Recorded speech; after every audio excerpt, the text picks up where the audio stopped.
saya menyatakan buku undercover ini ilmiah. Halo, selamat bersua kembali dengan saya di Aradia Bonsai Channel. Saya masih akan melanjutkan tentang pembahasan kemarin ya, tentang gugatan yang diajukan oleh Bambang Tri kepada kejaksaan.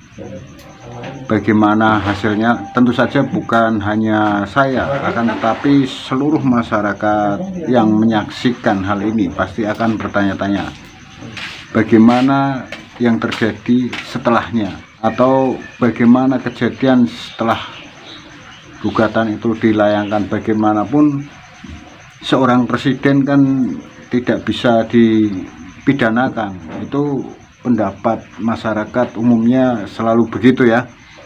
Oke, dalam hal ini kita nanti akan mendengar keterangan lengkap dari para pakarnya ya.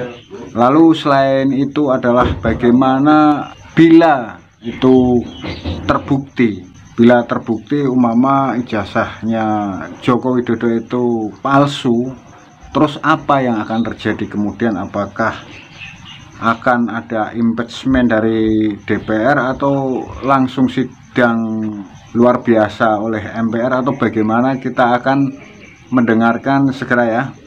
Kali ini kita akan menyimak video dari Profesor Suteki. Oke, kita dengarkan pendapatnya. Ya, PMH ya, perbuatan melawan hukum. Ini juga kemudian yang kedua, Pak Presiden digugat oleh tim penasihat hukum yang diketuai oleh Mas atau Bang Egy Sujana. Prinsipnya memang presiden itu kan sebagai pejabat publik ya, sesuai dengan undang-undang PT-UN, kemudian undang-undang administrasi pemerintahan, undang-undang pelayanan publik. Pejabat publik itu dapat digugat atas kebijakan yang diterbitkannya. Itu prinsip. Nah, dari samping itu sesuai dengan pasal 27 Undang-Undang Dasar 1945 itu kan disebutkan bahwa setiap orang itu bersamaan kedudukannya dalam hukum dan pemerintahan dengan tanpa kecualinya. Berarti apa? Termasuk presiden itu bisa digugat ya oleh siapapun ketika ada yang merasa dirugikan. Nah, jadi dalam hal ini termasuk presiden boleh digugat dan juga menggugat baik secara perdata, pidana maupun administrasi. Itu yang terkaitan dengan ketiga wilayah bidang hukum itu. Jadi prinsipnya dapat digugat. Pemalsuan ijazah itu kan bisa juga dikaitkan dengan itu sebagai surat ya. Kalau misalnya itu surat, itu berarti sesuai dengan pasal 263 KUHP, yaitu digolongkan termasuk pemalsuan surat. Tetapi secara lebih khusus, di dalam Undang-Undang Nomor 20 Tahun 2003 itu tentang sistem pendidikan nasional itu Mas, itu diatur dengan tegas bagi pelaku yang menggunakan ijazah atau gelar kesarjanaan dan orang yang membantu memberikan ijazah yang terbukti palsu akan dipidana penjara paling lama 5 tahun. Penggunaan surat palsu itu sebenarnya atau ijazah palsu itu ya harus diduga harus mendatangkan kerugian. Nah, kerugian itu tidak hanya meliputi kerugian material, akan tetapi juga kerugian di lapangan kemasyarakatan, kesusilaan, dan juga kehormatan dan seterusnya. Yang dihukum menurut pasal ini adalah tidak saja memalsukan surat, itu nanti di ayat satunya bisa dibaca, tetapi juga sengaja mempergunakan surat palsu, ini di ayat 2. Nah, jadi sengaja itu maksudnya bahwa orang yang menggunakan itu harus benar-benar mengetahui bahwa surat yang ia gunakan itu palsu. Nah, jika dia tidak tahu tentang kepalsuan surat itu atau ijazah itu, ya dia tidak akan dihukum. Nah, tentunya hal ini kan terkait dengan soal tahu dan menahunya itu harus pemohon itu harus pemohon harus membuktikan bahwa dalam pemeriksaan oleh penyidik dan nanti dilanjut dalam persidangan itu akan terbukti. Nah, jika presiden yang sedang menjalankan kejahatan itu melakukan jadi menggunakan ijazah palsunya gitu ya, dan mempergunakan ini ijazah palsu yang digunakan waktu dia mendaftar diri sebagai calon presiden, maka ada 3 kemungkinan yang untuk pengenaan hukum itu. Yang pertama, dia dapat diimpeachment sesuai dengan pasal 7A Undang-Undang Dasar 1945 karena melakukan perbuatan pidana yang berupa atau melakukan perbuatan tercela. Ini bisa karena kalau perbuatan atau tidak pidana berat ini pemalsuan ini kan tidak termasuk perbuatan atau tindak pidana berat. Jadi kalau dikelompokkan ini di 7A ini termasuk saya kira ini perbuatan tercela. Ya, jadi itu saya kira lebih tepat itu ya. Karena istilahnya itu kan berarti melakukan kebohongan. Itu kan termasuk perbuatan yang tercela ini. Kemudian yang kedua, atau mungkin juga bisa dikatakan maupun apabila terbukti tidak lagi memenuhi syarat sebagai presiden dan atau wakil presiden, karena ijazahnya palsu sebenarnya kan tidak memenuhi syarat sebagai presiden atau wakil presiden kalau sewaktu mendaftarkan itu kan ada ijazah yang tidak atau ijazah yang palsu kan itu Mas. Lalu yang kedua, ia juga dapat dipidana paling lama 5 tahun tadi sesuai dengan Undang-Undang Sisdiknas 20/2003 tadi. Yang ketiga, dia dapat digugat secara perdata. Dalam konteks hukum perdata, perbuatan melawan hukum adalah perbuatan yang melanggar pasal 1365 Kitab Undang-Undang Hukum Perdata, bahwa dijelaskan pihak yang dirugikan oleh pihak lain berhak menuntut ganti rugi tetapi bukan dalam lapangan perjanjian. Jadi ada 3 hal ini yang mungkin akan dilakukan terkait dengan kalau misalnya presiden itu melakukan atau menggunakan, maksud saya, mempergunakan ijazah palsu. Tapi yang maksudnya dituntut oleh tim yang diketuai oleh Egy Sujana itu kan kalau pengadilan menyatakan itu benar dan palsu, kemudian juga meminta supaya nanti akhirnya menyatakan supaya presiden berhenti dari presiden. Nah itu nanti ditindaklanjuti oleh MPR karena yang MPR bisa melakukan sidang istimewa. Tapi menurut saya kalau sesuai dengan pasal 7A ini kok tampaknya sulit dengan cara itu. Menurut saya kalau misalnya terbukti ijazahnya palsu, berarti nanti tetap harus lewat DPR juga itu. DPR menyatakan untuk bagi meminta pendapat atau pertanggungjawaban pada presiden, kemudian melalui MK, ini jalur hukumnya, lalu baru melalui MPR untuk memberhentikan seorang presiden. Saya kira itu yang kemungkinan. Tapi kalau yang dimaui oleh penasihat hukum ini kan lebih singkat ya, jadi terobosan melalui sidang istimewa. Oke, ternyata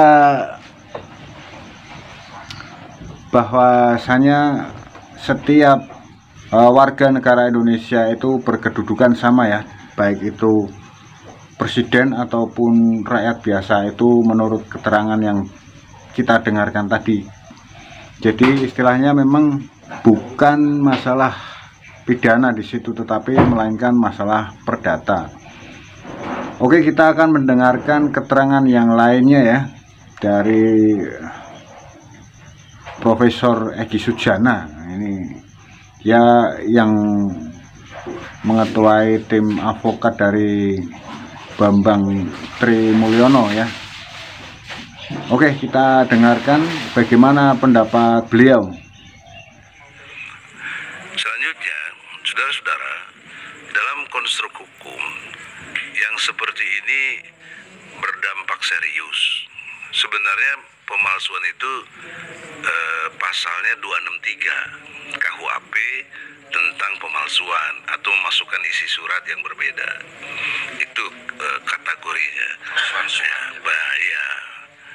Tetapi kita tidak masuk ranah pidana karena posisi Presiden Jokowi itu sebagai Presiden Republik Indonesia ada mekanismenya tersendiri, ya, mestinya di impeachment karena berkait dengan pasal 7A Undang-Undang Dasar 45, Presiden yang melanggar atau berbuat pelanggaran terhadap hukum, korupsi atau melakukan perbuatan tercela maka dapat di impeachment. Itu logika hukum yang kita bangun, Undang-Undang Dasar 45 dan Undang-Undang Organiknya KUHP tadi. Nah, tapi kenapa kita salurkan dalam pengertian hukum perdata? Karena ada juga pasal 1365. Pasal 1365 menerangkan tiap-tiap perbuatan melawan hukum yang dikenal dengan PMH, perbuatan melawan hukum, dan menimbulkan kerugian bagi orang lain, maka yang menimbulkan kerugian itu diwajibkan ganti rugi. Gitu. Konstruk ini yang kita pakai, ya kan?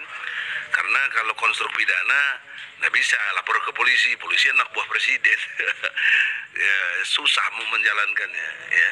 Dan tata krama dalam hukum tata negara kita selama presiden itu tidak bisa dipidana gitu loh, ya. Tapi bisanya di impeachment. Nah, nanti kalau setelah ini perdatanya bisa goal, insya Allah seperti yang Anda harapkan juga dan kita semua harapkan, itu bisa berdampak kalau setelah diberhentikan menjadi pidananya diangkat, ya. Nah, tapi kaitannya dengan Gus Nur ini penting sekali secara ilmu hukum, bahwa peristiwa hukum Bambang Tri ini yang kami advokasi sudah masuk ranah hukum perdata.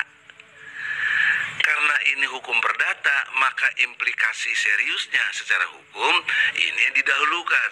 Tidak boleh ada peristiwa lain dalam kaitan dengan ijazah palsu diperiksa Gus Nur. Nanti saya sudah dikasih surat panggilannya itu hari Kamis. Ini harusnya batal demi hukum, tidak boleh dipanggil. Ini kan ranah perdata. Buktikan dulu, proses dulu hukumnya, gitu.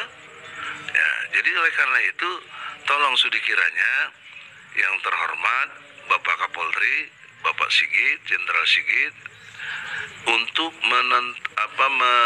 mengkondisikan penegakan hukumnya itu yang benar gitu loh. Ya, jadi saya minta hari Kamis sebiksanya sudi kiranya para penyidik sepakat dengan ilmu hukum, ya, karena kita sama-sama belajar hukum. Ketika ranah perdata dimainkan atau dipanggungkan atau diajukan, maka pidana dikebelakangkan. Nah, itu juga ada seingat saya peraturan Mahkamah Agung nomor 1. Nah, dalam pengertian inilah saudara-saudara, saudara Bambang Tri dalam posisi hukum adalah memiliki hak hukum. Dikaitkan dengan pasal 27 ayat 1 Undang-Undang Dasar 45, setiap warga negara berkesamaan kedudukannya dalam pemerintahan dan hukum tanpa kecuali. Jadi tanpa kecuali ini nggak ada urusan dengan presiden. Everybody sama saja, ya. Jadi jangan lagi ada oknum aja, lu siapa, kau siapa, siapa kau, ya kan? Ya, ini Undang-Undang Dasar 1945 pasal 27 ayat 1 yang baik Pak, rakyat ya. menggugat presiden ini kan. Nah, ini satu, nah, betul. Jadi Anda tadi sudah clear, motivasi tidak ada dendam, tidak ada kebencian, bahkan tidak kenal, ya. Anda melihat hasil survei Anda dengan metode wawancara, dengan metode cari data-data yang benar gitu loh. Nah, itu dibenarkan juga oleh KUHAP. Karena kalau cara Anda mendapatkan data-data tidak benar, batal demi hukum juga. Itu masalahnya gitu loh. Nah, oleh karena itu kita masuk ke ranahnya perdata, kita terhindar dari itu semua. Jadi kita bisa betul-betul lihat perbuatan melawan hukumnya apa. Nah, kalau dalam kasus cerita ini, perbuatan melawan hukumnya adalah memalsukan ijazah. Nah, pertanyaannya apakah fokus SMA atau juga yang universitas? Iya, sampai SMA. SMA saja. SD, SMP-nya? Iya, bisa. Palsu juga? Iya. Jadi kan nggak sekolah dia? Iya, bukan.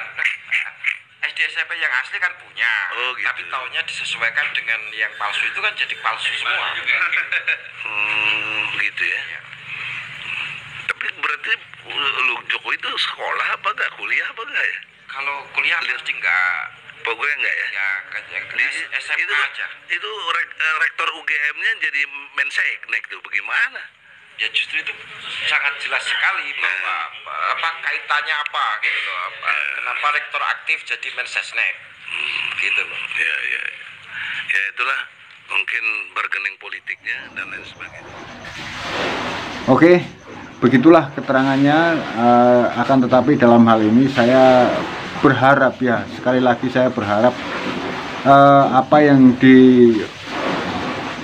digugatkan oleh Bambang Trimulyono ini tidak benar-benar terjadi ya.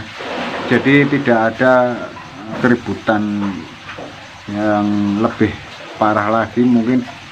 Tapi segalanya saya harus kembali mengatakan kepada para sahabat sekalian bahwasanya kita harus menyikapi hal ini secara netral ya.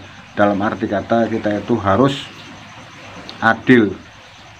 Walaupun itu yang kita benci, namun kita harus bersikap adil seadil-adilnya. Jangan karena kita membenci terus kita berbuat tidak adil. Itu saja pendapat saya. Jadi pendapat Anda bagaimana, dan nanti hasilnya ada di persidangan itu bagaimana, kita tunggu kelanjutan daripada drama kolosal ini ya. Oke, akhirnya sampai di sini dulu perjumpaan kita kali ini. Semoga video ini bisa bermanfaat buat sahabat sekalian ya. Namun jangan lupa untuk melakukan subscribe bila Anda suka dengan video ini, dan jangan lupa pula untuk melakukan like, lalu aktifkan notifikasi loncengnya biar sahabat sekalian tidak ketinggalan video-video terbaru dari kami selanjutnya. Kami ucapkan terima kasih kepada sahabat sekalian yang telah menonton video ini sampai habis.